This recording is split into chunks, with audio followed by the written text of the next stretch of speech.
ضروری ہے، یعنی جو بندہ مشورہ دے رہا ہو وہ خود بھی عقل مند ہو، ایسا نہ ہو کہ اسے کچھ پتہ ہی نہ ہو۔ اس عمل کا مقصد افراد کو پیش آمدہ مسائل کو از خود آزادانہ طور پر حل کرنے میں مدد دینا۔ مشار سے کیا مراد ہے؟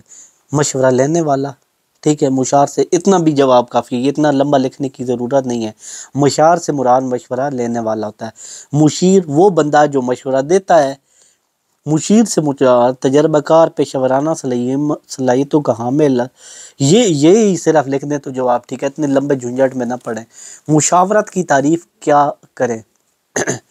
مشاورت دراصل کسی خاص مسئلے یا مشکل کے بارے میں کسی ماہر اور تجربہ کار سے مشاورت ہوتی ہے، کسی بندے سے مشورہ لینے کو مشاورت کہتے ہیں، بس بڑا آسان سا جواب ہے۔ رائے لینا، پوچھنا، صلاح مشورہ کرنا تاکہ مشکل کا شکار شخص اپنے مسئلے کو مشورے کی روشنی میں خود حل کرنے کے قابل ہو جائے، ٹھیک ہے، یعنی بندہ ایسا مشورہ دے کہ وہ بندہ اپنا مسئلہ خود حل کرنے کے قابل ہو جائے۔ کارل روجرز نے مشاورت کا مفہوم کن الفاظ میں بیان؟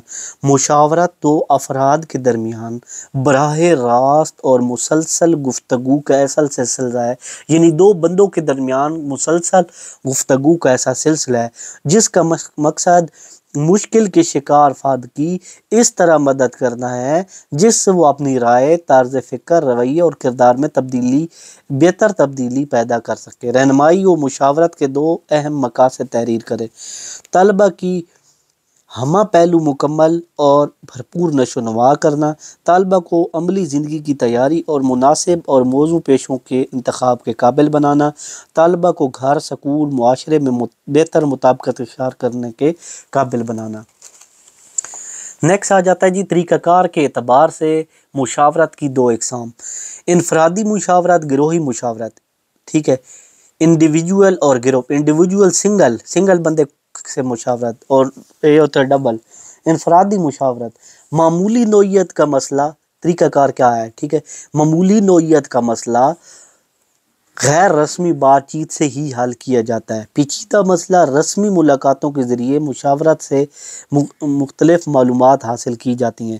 معلومات کے باقاعدہ تجزیے کے بعد مسئلے کا حل پیش کیے جائے، یعنی جو پیچیدہ مسئلہ ہو اس کے لیے باقاعدہ بہت سارے بندوں سے مل کر مسئلہ کا حل نکل۔ نمبر 18، انفرادی مشاورت کے لیے معلومات کے حصول کے 4 ذرائع: آزمائش، انٹرویو، سوال نامہ اور مشاہدہ۔ انفرادی مشاورت کے لیے معلومات کے حصول کے، یعنی جو مشورہ کرنا ہے اس کے حاصل کرنے کے لیے 4 طریقے، ٹھیک ہے۔ تو گروہی مشاورت سے کیا مراد ہے؟ گروپ میں، ٹھیک ہے، گروہی مشاورت کا مقصد طالبہ کو اجتماعی طور پہ مدد کرنا ہے تاکہ وہ اپنی دلچسپی، ذہنی جسمانی صلاحیتوں، ترغیبات اور تجربات ضروری ہیں اور مسائل وغیرہ کو جان کر اپنی تعلیمی، معاشرتی، سماجی زندگی کو کامیابی سے خوشگوار انداز میں گزار سکیں، ٹھیک ہے، یعنی گروہی کا مقصد طالبہ کو اجتماعی طور پہ مدد کرنا، بہت سارے طالب علم ہیں ان کی مدد کرنا، ٹھیک ہے، تاکہ وہ اپنی زندگی کے مسئلے حل کر سکے۔ اس کو گروہی مشاورت کہتے ہیں۔ گروہی مشاورت میں 2 باتوں کی زیادہ اہمیت ہے، ٹھیک ہے، کون سی 2 باتیں؟ گروہ کی ساخت، گروہ میں یعنی جو بندے ہوں کیسے ہوں، گروہ کا سائز، گروہ میں کتنے بندے ہوں بھائی۔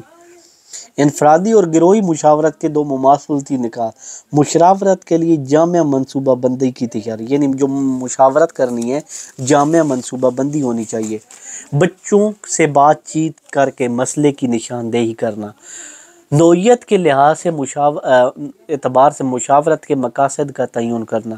مسئلہ کی نوعیت کے لحاظ سے، نوعیت کے لحاظ سے مشاورت کی 2 اقسام: ہدایاتی مشاورت، غیر ہدایاتی مشاورت، اختیاری مشاورت۔ ہدایاتی مشاورت کا بانی کون ہے؟ ہدایاتی مشاورت کا بانی ولیمسن ہے۔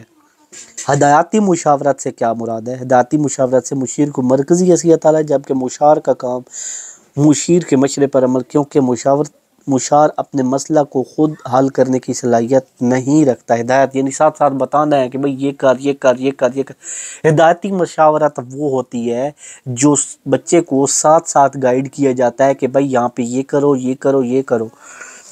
ہدایتی مشاورت کس قسم کے بچوں کو دی جاتی ہے؟ کند ذہن، جو بہت چھوٹا ذہن ہو، شدید بیمار بچے، کم سن چھوٹی عمر کے بچے، نابالغ بچے۔ غیر ہدایتی مشاورت، غیر ہدایتی مشاورت کا بانی پروفیسر کارل راجرز ہے۔ اختیاری مشاورت سے کیا مراد ہے؟ اختیاری مشاورت سے مراد ہدایاتی غیر ہدایاتی مشاورت کی درمیانی راہ اختیار کرنا ہوتا ہے، جو نہ تو مکمل طور پر ہدایاتی اور نہ غیر ہدایاتی بلکہ ضرورت، حالات اور موقع مال کے مطابق اقمی حکمت عملی مشار کے مزاج کے مطابق طے کی جاتی ہے۔ اختیاری جیسی جس میں بندے کا اختیار ہو۔ ایک بندہ وضو کر رہا ہے، اسے آدھا وضو پتہ ہے آدھا نہیں پتہ، آدھا پتہ ہے وہ خود کرے، جو نہیں پتہ ساتھ ساتھ آپ گائیڈ کرو، ٹھیک ہے، تو وہ ساتھ کر لے، اس کو اختیاری کہتے ہیں۔ یہ نہیں کرو تو بھی ٹھیک ہے، نہ کرو تو بھی ٹھیک ہے، ٹھیک ہے۔ یہاں پہ آ گیا جی انشاءاللہ نیکسٹ ویڈیو میں۔ یہ تھا میرے شہزادے بہن بھائیو 38 نمبر لیکچر، اور یہ ہے 39 نمبر لیکچر، ٹھیک ہے۔ تو نیکسٹ ویڈیو میں ہم 39 نمبر لیکچر کریں گے انشاءاللہ سوالات۔ تمام لیکچر کے لنک ڈسکرپشن میں موجود ہیں، آپ نے دیکھ لینے۔ اسی ویڈیو کے ساتھ اجازت چاہتا ہوں، فی امان اللہ، اللہ حافظ۔